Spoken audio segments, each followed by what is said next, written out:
This is Marine Le Pen, leader of the French right-wing political party, the National Rally. The National Rally suffered a shocking loss in the French parliamentary elections that were held recently. You see, the French parliamentary elections are nothing like India's Lok Sabha elections. In France, if no candidate secures a majority in the first round, there is a second round of voting with the top 2 or 3 candidates on the ballot. Le Pen's National Rally was poised to win the elections in the first round, but things changed in the second round. But how and why is it important for us Indians to know about this? For a long time, the National Rally with its anti-immigration and Eurosceptic plank was seen as a fringe far-right party. But as the party became more mainstream in the recent years, it was seen as a threat by other political parties in France, President Emmanuel Macron's centrist party and the left-wing coalition, the New Popular Front. For the second round of voting, these parties, the centrists and the leftists, came up with a plan to join hands and defeat Marine Le Pen.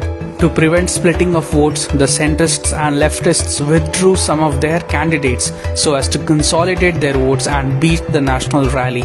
This tactical alliance worked, and Marine Le Pen's National Rally was soundly defeated, with the leftist coalition gaining the most seats in the elections. As the results were announced, radical far-left activists and Islamists took to the streets of France, celebrating the win with rioting and looting.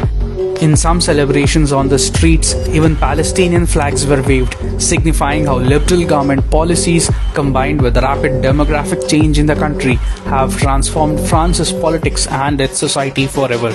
So what lessons does this have for India?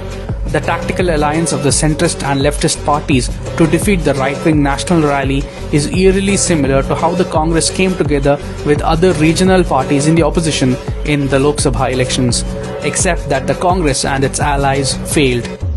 What is happening in France now shows how India avoided a catastrophe thanks to the BJP winning the most seats and the BJP-led NDA forming the government. The riots engineered by the far left is a trailer of what is to happen in France. Remember that even Rahul Gandhi had threatened that if the BJP won match-fixed elections, the country would burn. मैं सच बोलता हूं और मेरी बात आप अच्छी तरह सुन लो।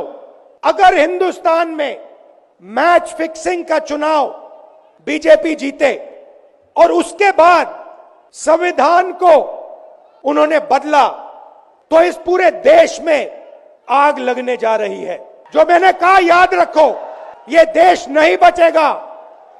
France's parliamentary elections saw no clear winner either.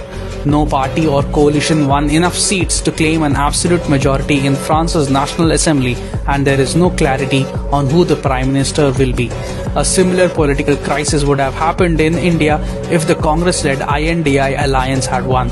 There are also reports of a 90% wealth tax to be introduced in France in the coming days, reminding us how overseas Congress chief and Rahul Gandhi's mentor Sam Pitroda had mentioned a US-style inheritance tax in the run-up to the elections.